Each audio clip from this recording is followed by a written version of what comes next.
Hello, everyone, and welcome to the newest episode of I Never Knew or Ink, but my dog did podcast.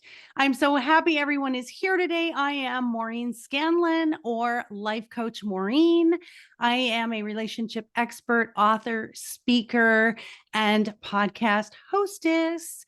I am so excited for my next guest as she and I connected and I read her bio. As always, I say there's always this connection that I have, and we have so much in common.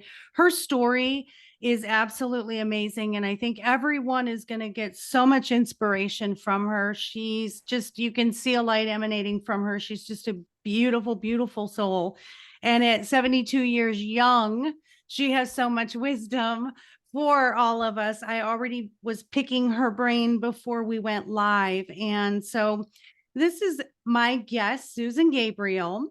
And after a lifetime career in business development, she lives with her husband, Clark, in the country outside of a small town in Texas, where she is a full-time author, poet, and entrepreneur. And I love how she describes this. And I'm going to say this in her words because it won't be as effective without me doing that. She says, "My life has been terrible, weird, and wonderful. I went through devastating experiences that forced me to rely on a higher power to find peace. They forced me to do things I would never have believed possible. One of those things was writing a best-selling book about it called Wheels of Injustice: Saving My Child from the Child Savers." I love that title. In 1985, she met her second husband, Clark.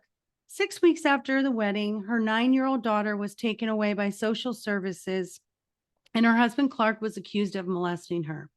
The child protection system in the 1980s was broken and had become the very thing it was established to prevent.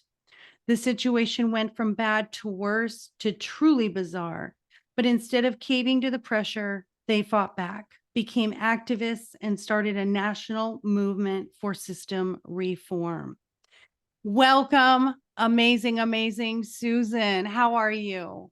I'm great. Thank you. I'm so happy to be here. I'm so honored to have you. And so, of course, we always start with the story, and I cannot wait to hear what has transpired. So tell us, as far as I Never Knew, tell us what was going on at that time and what your story is.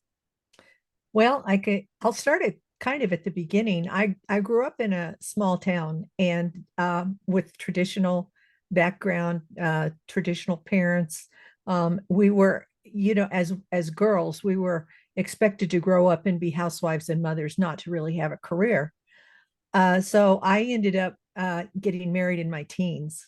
Both of us were quite young, and I had my first daughter when I was not quite 20. So I was young, immature. We weren't the best matched couple, to say the least. So that marriage ended after 15 years. I had two daughters at that point, and it ended. So that's all water under the bridge. Then I met my second husband, Clark, as you mentioned. Um, we we just connected. We just connected really quickly.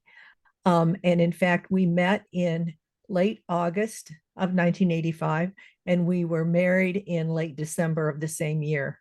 So it was only 4 months that Yes. we'd known each other. But we felt like we'd known each other for a really long time, and it was one of those really beautiful, magical, indescribable types of relationships. It was so wonderful.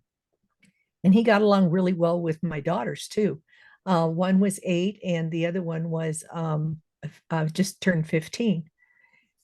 So we were, a newly put together happy family.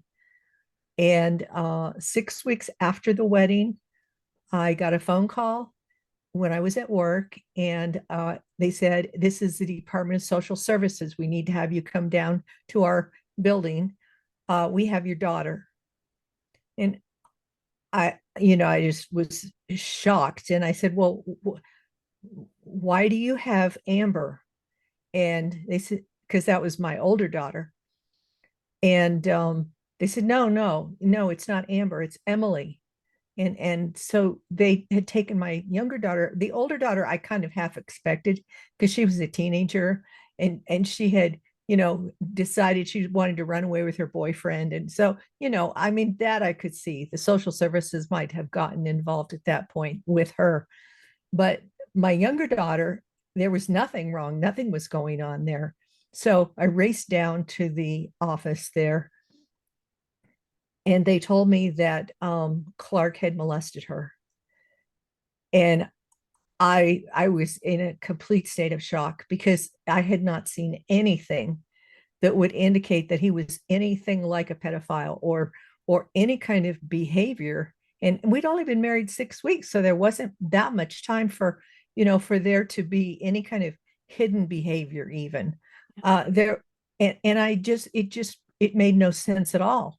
So I said, well, how? What happened? And she said, well, he tickled her. And I said, okay, well, I knew he tickled her. He was a big kid playing with her as a kid. They were, she would jump up and grab him around the neck and hold on like a monkey. And he would tickle her under the arms to get her to let go.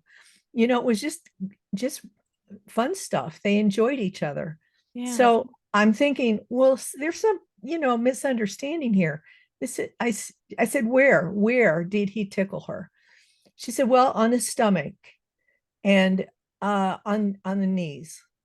On the knees. I'm like, well, what you're describing this is not molestation. And she Yeah. said, well, you have to believe us. This is molestation.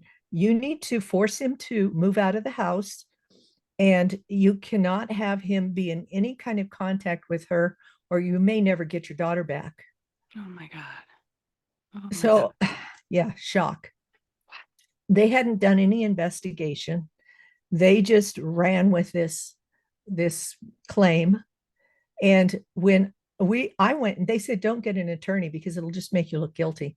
Well, I went and got an attorney. Good for you. Oh Yeah. my gosh. I That's mean, right there. Don't get an attorney because it I, makes you look guilty. No, I'm innocent. That's why I get an attorney. Oh, exactly. wow. Right. So we got an attorney. And they advised us, the attorney, and we had a psychologist too, that our older daughter, we had her seeing a psychologist because, like I said, she was a little bit rambunctious. But we talked to the psychologist, we talked to the attorney. They said, do not move out of the house, or they will assume that means that you're agreeing to the fact that he's guilty. Right. And they wanted to use me to prosecute him. So, I mean, but already so far, all this is just tickling. Yeah. Sounds And innocent. yeah. And so it just snowballed after that. He went down to take a lie detector test because he thought, okay, well, that'll clear me. Well, no, because apparently you can lie on lie detector. The police administering it can lie. And when they brought him in to discuss his results, and they said, we want to talk to you, we want to tell you you lied. And he said, what did I lie about? And they said, everything. And he said, even my name. I mean, he was really, really getting pissed off. So he um he pretty much stormed out of there, and that was the end of that. But that made them mad. The more we refused to agree with them, the more we refused to accept what they were saying, and we continued to, to pursue it and to fight them, the harder they fought. Yeah. And so this time I didn't have they took my daughter and put her in foster care. And the first time I saw her, I was devastated because she was dirty. Her hair wasn't combed. Her teeth, she hadn't brushed her teeth, and I don't know how long. Her dress, that she had on a dress that wasn't hers, and it was way too small. Um, you could tell she was just being neglected. Oh my God. And I could see that I was allowed to see her 1 hour a week under supervision at the Department of Social Services. So she would sit on my lap and cry and ask me why she couldn't come home. And I was not allowed to talk to her about anything to do with the case. So I couldn't tell her why she couldn't come home. I couldn't tell her when she was going to come home. So it was really, this was so hard on both of us. Yeah. And I could see how hard it was on her, which just tore me up. So after that, uh, we had court case after court case. We had hearings to go to. They charged me with dependency and neglect, which was that I had allowed Clark to abuse her. That was Oh, what I was being accused of. He eventually was arrested, and they charged him with a felony. And the what? penalty for this was 16 years in prison. With Yeah, no proof no proof. And whatsoever. all so far they talked about was tickling. Oh my, And so Clark has a great sense of humor. And the only way we could get through this was to kind of, have some humor, fun out of it. And he called it felony tickling, uh, because what else do you call it? right, right. And I know that, in jail, they don't treat people that they think are child molesters very well. That had to be so Right. scary for both of you. Yeah, it was. Luckily, he didn't have to stay in jail too long. We got him out on bail. Good. But we continued on this way. And every hearing we went to, everything we requested, they ruled against us. The judge would rule against us, and they wouldn't listen to anything that our detective, we had a detective, they wouldn't listen to anything our lawyer said. They completely ignored all the evidence, and my daughter was getting more upset, and I was getting more distraught. This went on for about 4 or 5 months. And then I started seeing a psychiatrist because I thought I'm going to lose my mind. And he Right. prescribed something called Xanax. Mm-hmm. Well, it didn't really affect me exactly the right way. I found out later that it can cause suicidal tendencies. Sure. Yeah. So I what I did was, after one hearing, I was so distraught and upset that I grabbed some pills, rest of the Xanax, a bottle of painkillers, and a wine cooler, and I drove up in the mountains. I was in Colorado. I drove up in the mountains to a remote location. I was planning to kill myself and do it in such a way that no one would ever be able to stop me or would find me. So I took the pills, and I laid down. There was this big rock there, and I laid down on the rock and I said, God, if you want me to live, you're going to have to do something, because I can't take this. It's just too painful. And I was obviously out of my mind, because why would I want to leave my children motherless? I mean, that was awful. But at the time, I wasn't thinking clearly. No, you And wanted a way out, and yeah, I and that's did. I that's where just couldn't. in suicidal ideation, there's no thought Mhm. except I can't handle any more of what's going on. And Yes. Susan, oh my gosh, I can only imagine that feeling of desperation and helplessness of not being Yes. able to help your daughter, not being able to help your husband, and the Hmm. uncertainty of the future, because it sounded like it was guilty until proven innocent. Yes, that's exactly what it was. And so I took the pills, laid down. After that, I went unconscious. And the next thing I remember was sitting on a curb in front of a grocery store. What? Miracle. How did I get there, right? Yeah. There's a story. Well, God saved me. He took my challenge and he said, okay, if I have to, I will. And he did. So that's in the book, the description of how that actually came about. And I was saved. Um, but everything continued on. I mean, it was unabated. The pressure continued to mount. Um, she was taken away in February of 85, and then in November of 85, they had the trial. The interesting thing about the trial was that the judge, all they had at that point still was tickling. I mean, it was insane. So the judge the judge, I think he advised the prosecution to give us a plea bargain. So they offered Clark a plea bargain, but it was called something called deferred prosecution, where they said if you don't get into any kind of trouble within a year, we'll drop the charges. Well, that wasn't good enough for Clark.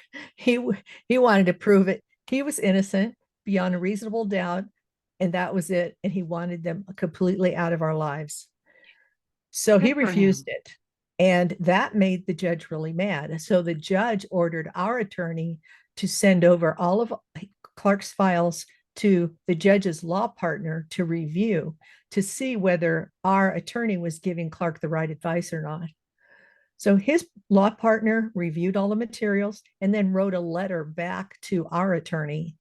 And he had 7 points, 7 reasons why Clark was innocent and why he should not even be prosecuted, and why, if he were prosecuted, that he should then turn around and sue them for Wow. prosecution. Yeah. There's your miracle. There it Well, you would is. think so, right? Yeah. Oh, no, Oh, no, no, no, no. oh, no. No, they continued to pursue it. The judge was so mad that Clark was still refusing the deferred prosecution that he told our attorney that he was going to throw the book at him and give him the full 16 years in prison if he was found guilty. So we had to go to trial. Yeah. We had a jury trial. And yeah, uh, so what happened in the trial was really interesting, and I describe it in the book, but I won't go into that here. But uh, he was found not guilty, and the jurors came over to us afterwards, and they hugged us, and they had tears in their eyes, and I had tears in my eyes, and they said, "We're so sorry you had to go through this." So I was just in shock, because I mean, up to this point, everybody had kind of deserted us. Your family, your friends, they all kind of wonder, well, why? Here's the phrase we heard all the time: if where there's smoke, there's fire. Oh, So, they figure, why would they go to all this trouble to prosecute Clark if he really hadn't done anything? yeah. So it was bizarre. That was the part where I labeled my life was bizarre, to go Yes. through an experience like that. Oh my gosh. Now, how were your daughters handling all this? Because I know at 15 and being already rebellious, your Yeah, older one was probably really struggling, and then the little one not really understanding what's going on. I mean, no. how did they handle it? Well, after a few weeks or so, or months, I can't remember how long it was, they finally put my daughter into the custody of my ex-husband. And he was remarried at that point. He wasn't the greatest father, but it was, oh my, so much better than having her in foster care. So she still was struggling a lot. It was really, really hard for her, because she and I were really close, and she wasn't allowed to come over to the house at all. This all had to be done in social services, 1 hour a week, and that was all we really got to see each other. So that relationship was very painful. My other daughter, was she became much more supportive and understanding. So she was had definitely calmed down by that point. But they here's the it went from bizarre, of they continued to prosecute Clark, to the totally bizarre. So here's what happened next. They had the dependency and neglect case against me for not protecting my daughter from being abused by Clark. Well, they decided that even though Clark was found not guilty, that they were going to continue to pursue the dependency and neglect against me, What because I the didn't believe them. How does that happen if he's found not guilty? That's just you by default are not guilty because the abuse didn't happen. You're Exactly. fighting There something was that's nothing to protect her against. it's a moot So, point now, right? Oh yeah, my gosh. then I got pregnant. I found out I was pregnant shortly after the trial, but they were continuing this dependency and neglect case against me, and I was really getting stressed out. And a few months later was going to be the case that it was going to go to a hearing. And I was really nervous about it. But 3 days before that date, I went to see the obstetrician for a checkup, and he found the baby had died. So that just completely devastated me. That took me to the absolute lowest of the low point. I mean, everything. I had lost my daughter, I lost my baby. I came close to losing Clark, but we lost our reputation. And we were thousands and thousands of dollars in debt at that point too, and we were not rich by any means. So we were just I just couldn't take it anymore. But at that point, I mean, I was too low to even try to commit suicide. But I told God, I'm not going to believe in you anymore. I don't see how you could possibly exist and allow me to go through all of this. And I ended up being so depressed that I just signed away my parental rights. That's what they wanted. They wanted me to give up custody. So I did. I just gave up custody and gave it over to my ex-husband. And but that meant that now what they were going to do was force us to all go to therapy until the therapist said, yes, it's okay. Now Clark and my daughter can be in the same room together. So we had to go to therapy. We were going to therapy more than once a week. It was just like there was constantly we were going to therapy.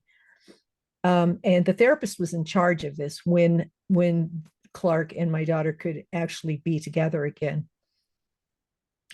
So she was still not getting to come over to the house at all. A year later, uh, the her report comes out, and she says, "Well, they're doing well," and she has three reasons why my daughter should be allowed to come back home again. And one of them was that she completely denied that anything had ever happened. I mean, she was trying to what they call recant. She was trying to say, no, nothing happened. I lied. Everything was a lie. And she told that to the therapist. And yet the therapist said, I believe she still needs to have additional therapy. I don't think we can reunite the family yet. So, this was like more than 2 years after they took her. And still I'm beside myself. But one thing we started doing was we started a nonprofit organization for other people. We found there were other people who were being falsely accused, just like we were. So we started this organization as a support group, but we did a lot of research into what was going on with the laws, why this happened, whether this was a national problem or just in the state of Colorado. And we learned that there were organizations like the one we started all over the country, because this was happening all over the country. And it was just one of those things that it was because of the emphasis in that the 80s over trying to eradicate child abuse that they just went overboard, and the laws were changed in such a way that it made it really easy to falsely accuse someone. Now that was back in the 80s, and we were talking offline how I personally, my opinion Mhm. is that the system is still broken. But where did you start? What were the things that you started with? Because I mean, that whole ordeal, I mean, the never ending nightmare that you guys were Mhm. going through, how do you pinpoint where to even start? Where did you guys start? Um, well, what I did was once we got to a point where everything was done, I lost the baby, the court case was continuing on. We decided that if we are not going to, we decided to try to sue them also, as was recommended. Yeah. Found out we couldn't sue them because they were protected by something called um, diplomatic immunity, or some kind of immunity clause, where you can't sue them unless they allow you to sue them. You have to get permission to sue them. Well, they're not going to give us permission to sue them. Right. That's So the silliest thing it's I've like, ever heard. how crazy do you think we are? There's just no way. So we knew that wasn't going to work. So we thought, you know what? I'm still so mad and so angry about everything that happened. I can't not do anything. So I was so angry. I thought, well, I'm going to expose what they do. I'm going to make I'm going to make them embarrassed for what they do. I'm going to make everybody see it, and I'm not going to shut up until everybody knows. So I started writing letters to the editor, calling into talk shows, contacting the press association, everything I could think of. So that was what got it started. And then once I started talking about it, then a bunch of other people started contacting us, and that's when we started the organization. And as we continued to all of us talk about it, the organization grew. We started a magazine, in fact, and that we started sending out to people. We were contacted eventually after all of this publicity by Ms. Magazine, a national magazine, and they wrote our story up in the magazine. Yeah. And That's a by big this time, magazine too. That's yeah, and amazing. Clark had come up with an 800 number by that point, and they put that in the magazine, and our number never stopped ringing. I mean, never. We had to turn the ringer off and just put on just an answering machine message. And we were sending out material to people that were calling us. So had a whole business going at that point of helping other people, listening to them on the phone, sending them material. We had some things that we sold as well to try to get money as a nonprofit, to get donations. I wrote some grants to try to get additional donations. It was a full-time job, even though I had a full-time job, because we were still paying off bills. Oh my God. And eventually we were contacted by an author who wanted to include our story in his book. He was a well-known person. So when his book was published, the Today Show wanted to interview him, and they wanted to interview us too. So we were on the Today Show also. So we had publicity coming out of our ears at that point. And as we continued to promote it, I had an opportunity to begin to talk to the people who were involved in our case. They they did, as well as a couple of other people, like the head of the Department of Social Services. He wanted to make changes. He saw that there were problems in his department and in other parts of the system and in the laws. So eventually, we were invited to be on a task force to rewrite the laws, and so that was very gratifying. And eventually we became really good friends with this Department of Social Services director. In fact, Oh we my still goodness. write to each other out weekly, probably, because he's a Christian. He has a newsletter. He sends that out every week, and then I usually write back some comments about it. But God works in mysterious ways, because that's the last person I would have ever thought that I would be friends with. Yeah. Yeah. I never knew right there. I mean, I never knew I would have an ally in the head of the department that was causing havoc and Yeah, turmoil and trauma in my family. I mean, you're yeah. such an inspiration. And this is for listeners. Gosh, if you don't get inspiration from Susan, then I should probably stop podcasting, because oh my goodness, you know that saying, be the change you want to see in the world. Mhm, You are, you continue to be. And when I asked the question, where did you start? You were solution minded, not problem focused. You're like, well, this stuff is still going on and I'm angry and I can't get them to listen to me. But you said, hey, I'm just going to be a voice. I'm just going to tell mhm, my story. And that's why I do what I do here and write the books and everything that I do. Tell your story, because there's going to be mhm, so many people that can relate. And then your numbers, then you're increasing in these numbers and the phone's ringing off the hook. And I'm just, you get the attention of the people you were trying to speak to in the first place Mhm. by just getting out there and being a voice for all of those that weren't able to speak. And Right. I just love that. You know, a task Yeah. force, you're on the task force to change a law Yeah. where 2 years previously you felt there was no light at the end of that tunnel. There Mhm. was no God to help you. There was nothing that you could do. How amazing is that? That's Yeah. beautiful. It really was. And we had a national convention, also a conference, national conference with guest speakers from all over the country. Had people come in from all over the country. So it turned into something really big. Yeah. It was amazing. Did it help your daughter heal too? Because I always say when we start doing good, it's healing for us. Even though Mhm. you're helping when you start helping others, I think you're doing your healing for yourself. Yeah. Did that help your daughter by seeing the positive that came out of it? I think it did. It was 3 years uh, to the month after they took her that my ex-husband called me and he said, "Would you take custody back of Sarah, of our daughter?"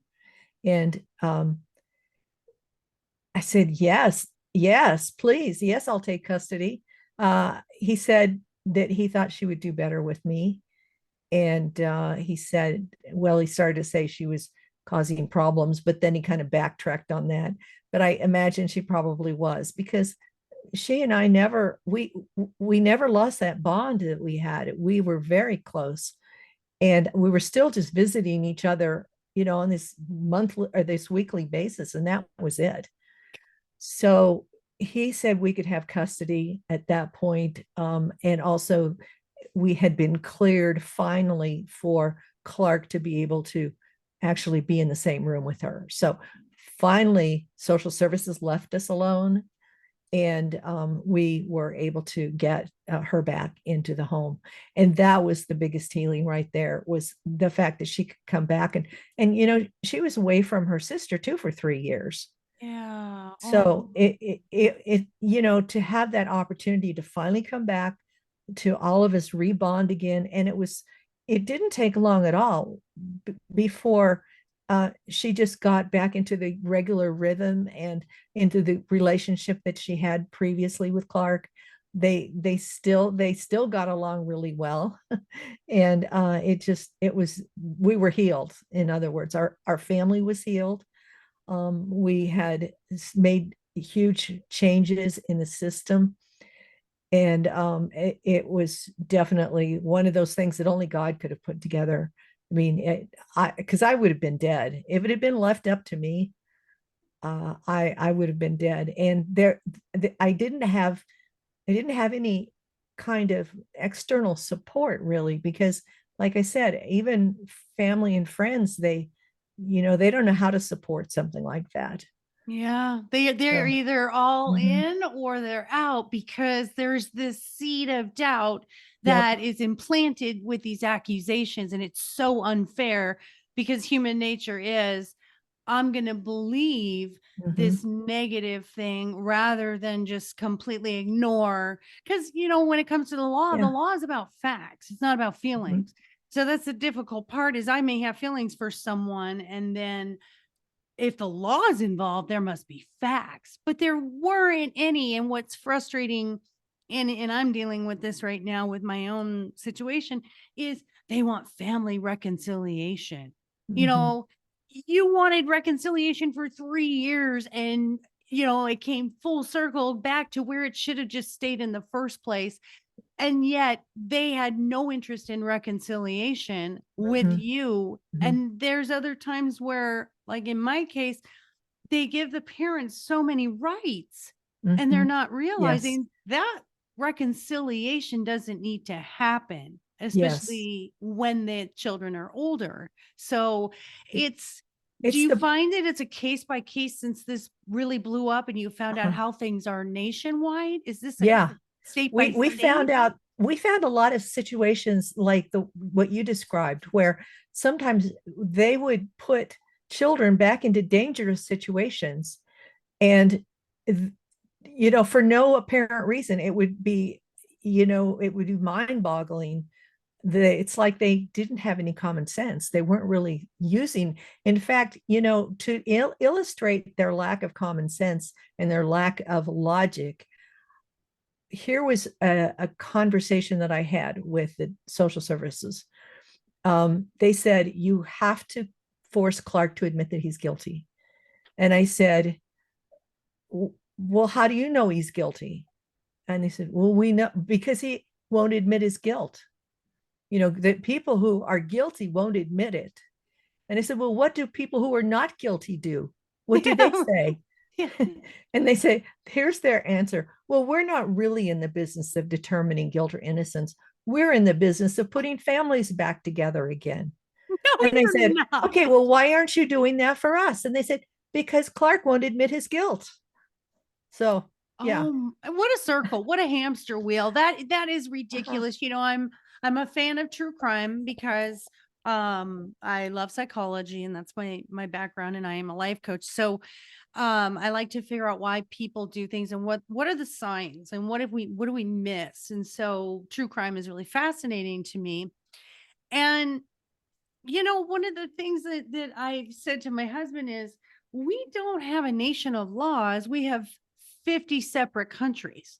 And Mm-hmm. every Yeah. within those little countries, there's 500 different same laws. If that Uh-huh. makes sense. There's Yes. no standard operating procedure. You work in a corporation. I worked in a corporation for 26 years. There's a standard operating procedure Mm-hmm. manual for when this happens, this is what we follow. Uh-huh. But sadly, we don't have a justice system. We have a legal system, and that legal system does not have a standard operating procedure. It is based Mhm. on, I feel, biases by the attorneys, by the judges, by their own perceptions, their own Mhm. experiences. So think about a judge who's had maybe in a week, maybe he sees 5 to 10 child molesters, and there's proof they are child Mhm. molesters. They're going to be more biased to this accusation and not Mhm. apt to look at the facts. And I think Right. we need more of a third party moderator looking at these. Like you Yeah. said, that judge's legal was his Is a partner, law partner partner. Yeah. and said, hey, this doesn't look right. And they still didn't follow that. So there's no, we learned in school, right? Mhm. The balances that we have to do. God, I lost my, it's been a long time since I've been in Yeah. school, but checks and balances. Yeah. And why don't we have more checks and balances in our legal Mhm. system? And I also majored in psychology. So the theory of personality has always really been interesting to me. And one of the things that was at play here was Clark's personality clashing with the personalities of the people who work in the child protection system. Personality clash. I mean, that was right at the very beginning, and that was a big part of it. That was one of the reasons that they wanted to punish us and punish him, because the difference he didn't have, and he still doesn't. He doesn't have the kind of personality where you can just tell him something and he's going to believe it. He goes by facts. He's very, very research oriented, fact based, logical.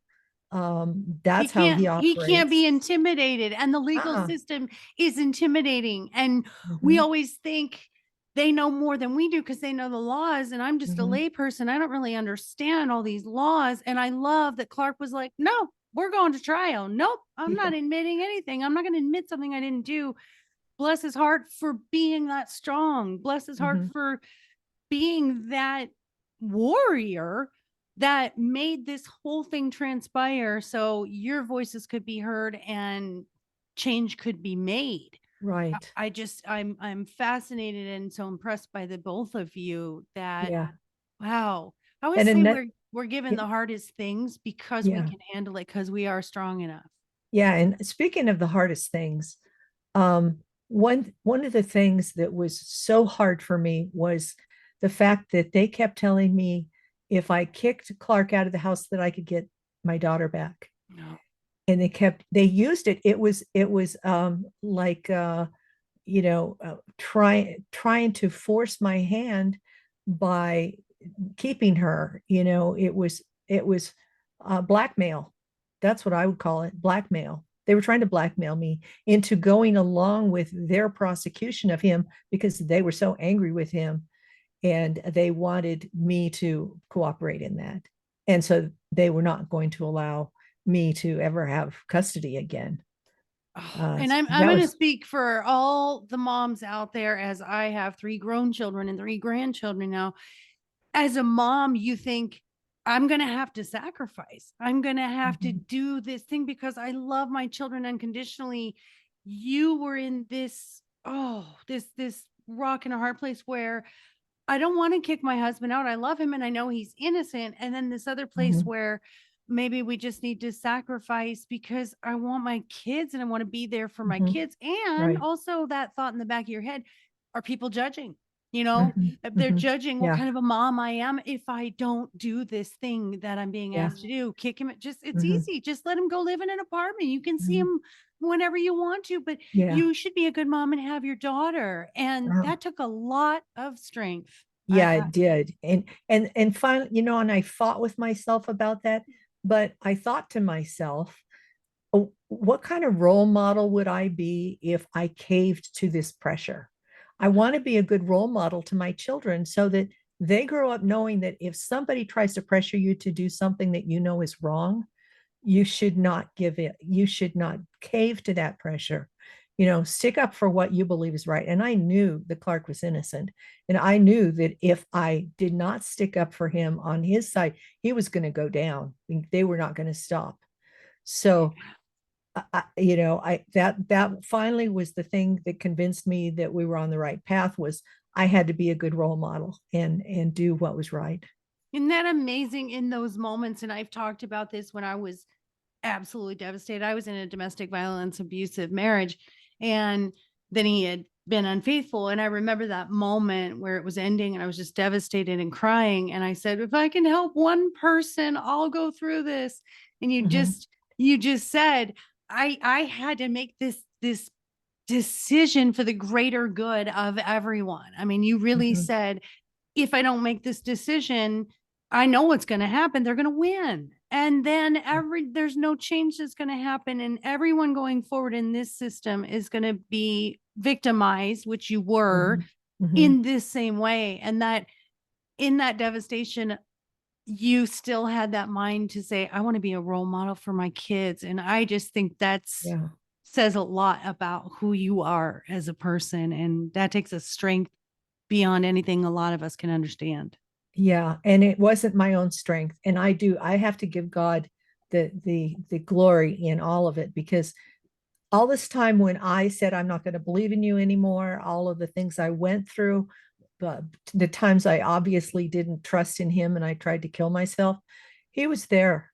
He was there and I just didn't know it. But now I look back on it and everything that's happened, I can see where he had a hand in it. In fact, getting the book written was a miracle of God, because I had started the book 30 years ago and I had all of the paperwork from the court, everything, all of my manuscripts and everything.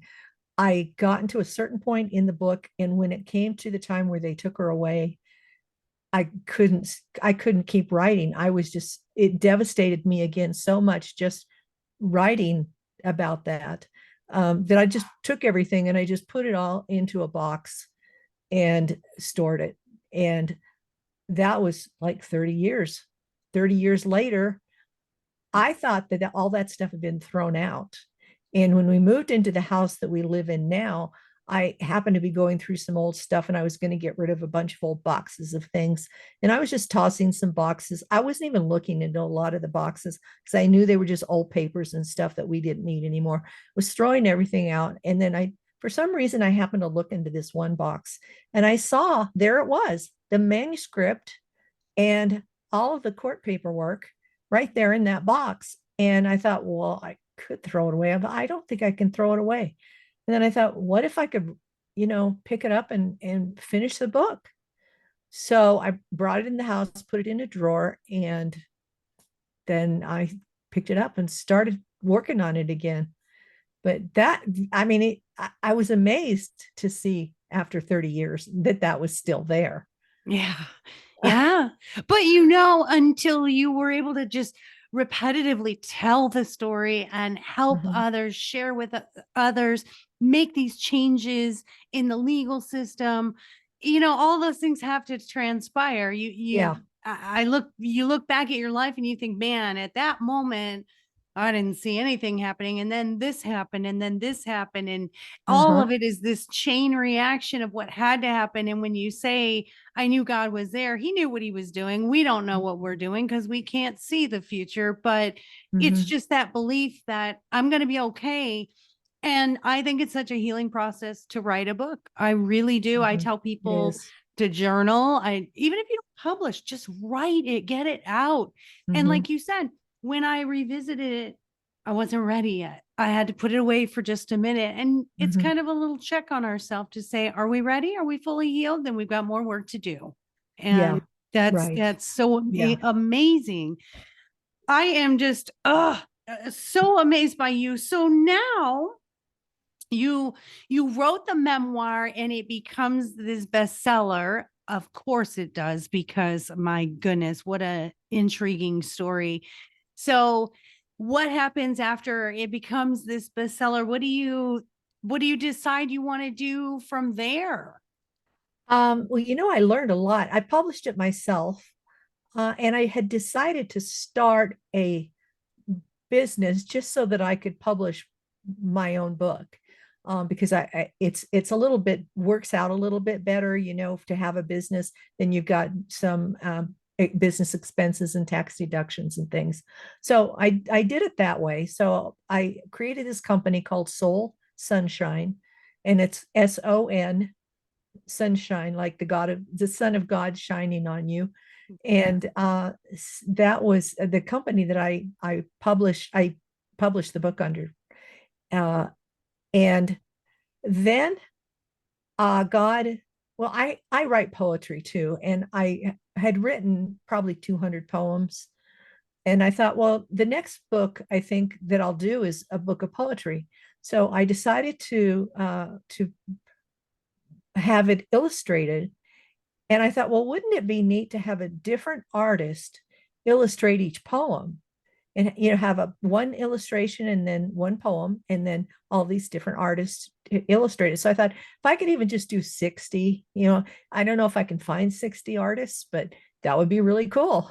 So Yeah. I put a little post out on Facebook that I was looking for illustrators for this book of poems. I ended up getting, I think, right, there's it's still coming in. I'm still getting artists filling out my form, and I noticed, I'm using Google Forms, and so I every so often I look again. The last time I looked, I had 130. Oh, wow. I Yeah, so I've got this huge directory of artists, and I thought, wow, that's interesting. What can I do with that? yeah. And then I realized that there are a lot of authors I saw out on Facebook looking for illustrators of a certain type. They had something in mind. How are they going to find that? Well, the form that I had sent out had a lot of different questions and links to their portfolios. So I had all that, and it turns into, when you send it to Google, a Google form in, you can turn it into a spreadsheet. So now I've got this spreadsheet, all of these different types of styles, and all of the information about each of the artists. And I also looked to see what countries they were from. 28 different countries. So I've got artists from all over the world, all of these different styles listed, information about their price range, what they would charge.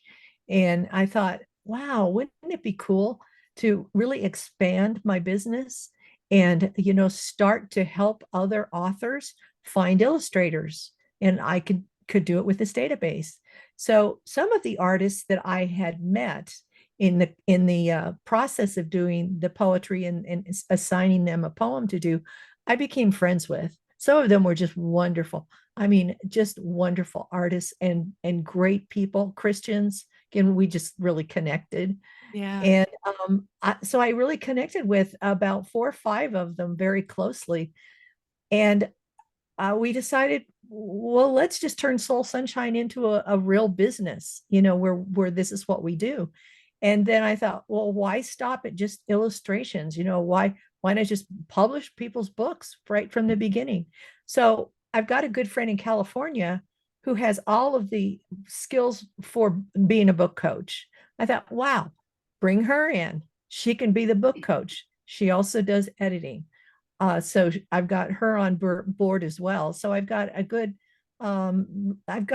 7 people now that are working for me. And so Wow. we're having a blast. It's Yes. every day is a dream come true for me. Ah, Every day. And I get to connect with these wonderful people every day. And I found one of the artists was really good at web design. So I've got him redoing my website. Um, it's funny how it just branches out, doesn't it? Yes. And I've got Oh, another artist who's just really good at seeing what needs to be done in an illustration to make it really work in a yes. story. And so I assigned him to be like the art director, and he helps the illustration, the artist. We assign him to work with an artist. He learns from the author what the author has in mind and then kind of reinterprets that for the artist in such a way that the artist is going to understand it. So that was another phenomenal idea. And I don't know of any other company that does things like that. No, I do not. And Yeah. I am, in the arena of Mhm. writing and publishing. So that is amazing. And I'm going to definitely use you. And listeners, if you're interested in any of these ideas of publishing your book and the Mhm. illustration, that's my favorite part. Yeah, we're going to get you all of Susan's information. I could talk to you forever, but I only have it. So, where can they get both your book and how to reach you? What are your websites to find you? Okay. Soul Sunshine is my website. Again, that's SOULSONSHINE.com. The website is in the process of being revised. So it's not the way that, we want it to be just yet. But you at least will, if you go on the website, you can get contact information. It shows that there's a phone number there, and there's also an email address. So that Great. different ways to get in contact with me. Um, Perfect. And by the time yeah, this is published, it will be because yeah. we're pretty far out. So that'll be Okay. really, really good. And then your book is It's on Amazon. It's on Barnes and Noble, Kobo, a lot of the other book sites as well. It's also available in audio version, an audio book, which I narrated, so you get to hear my voice again. I know. I made the And mistake of not doing my own voice, although I love my voice over, but everyone had said you need to do your own voice for your book. So, yeah, lesson learned. And the name of your book? it's Wheels of Injustice: Saving My Child from the Child Savers. Mm, what a great, great title. All right. As we wrap up, I have two things I usually ask my guests, and we Uh-huh. leave it a little bit lighthearted. So the first one is, what is under 10 words, one sentence of what you would tell your younger self? Don't give up. Love it. Don't give up because you don't know what's on the other side of it. And Mhm. there's a meme where there's someone digging and they realize they're just one step away from Yeah. breaking through. I've seen that meme on Facebook. Mhm. And then I do a fun little thing called Take My Money. And in the spirit right now, because we are in holiday season, I find weird and wacky things that people spend their money on or that are for sale or that people must have. So I'm going to give you an example and then you tell me what you've seen is something that you want them to take your money for. So one of the things I found today were bacon bandages. They're little bandages that look like bacon. And I love bacon. And those are $8.35 on Amazon. And this one is really yuck, but hey, to each his own. I saw today pickle flavored cotton candy. Oh my gosh, that sounds so awful. It does. $9.97 on Amazon. You too can have some pickle flavored cotton candy. So, what is something you've bought that was strange, or something that you have to have that most people don't, or what you've seen on sale? Wow. Yeah, I can't think of much. I like chocolate though. So you could make chocolate shaped into anything, and that's what I would buy. I don't care what it is. I mean, chocolate shaped microphone, you know, chocolate shaped um, doorknob, whatever. And Yeah. here is one thing I saw, and this is it keeps it. I'm fascinated, and I cannot turn off the video when this comes up on my Facebook. Is there is somebody bakes these cakes that look like real items, like it might look like a tennis shoe. Well, it looks exactly like a tennis shoe, and they take a knife to it and they cut through it, and it's a cake. Yeah. It's kind of And disturbing because it's very disturbing. They had one that was a foot, and they had 2 feet right next to each other, and they took a knife and right down the center of that foot, they cut it. It was really distressing, but I it was think a it's odd. cake. I think our brains can't wrap around, No. separating the object to a cake. And I've seen it, like I'm a dog lover and I've seen them do it with dogs. And I'm like, Uh-huh. Yeah. dog. Oh, yeah. It's awful. Fun. That was a really, really good one. Susan, I thank you. It was such an honor, and I'm so grateful for your time today and for your story and just who you are in this world and for making a change. You show that by taking action, we make a difference. We don't have to be Mhm. bitter, we can be better. And so I'm so grateful for you today, and I'm so happy that I got to meet you. Thank you. I really enjoyed meeting you too. Wonderful. And we will definitely keep in touch, guys. Mhm. So reach out at soulsunshine.com to get a hold of Susan and go find her book, Wheels of Justice. I can't remember the rest of it. Where is Yeah, it? Wheels of Saving. Injustice, There it saving my is. child from the child savers. There it is. I wrote down when we were talking, I was writing it down, didn't finish. Wheels of Injustice, Saving My Child from the Child Savers on Amazon, Barnes and Noble, and you get the audio book. Just wonderful reading. I'm definitely going to grab that book because I'm just fascinated by your story.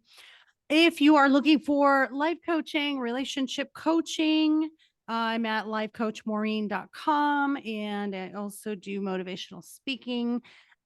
My new doggy boutique is called mydogiseverything.net, where we sell healthy treats, healthy products, shampoos, lots of fun bandanas, and all things that show our precious puppies how much we love them. So, mydogiseverything.net.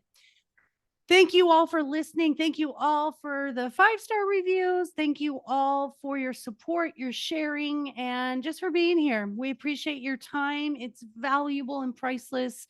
And I'm so ever grateful to all of you. Have a wonderful day, and we will see you on the next episode of I Never Knew, But My Dog Did. Thanks, guys.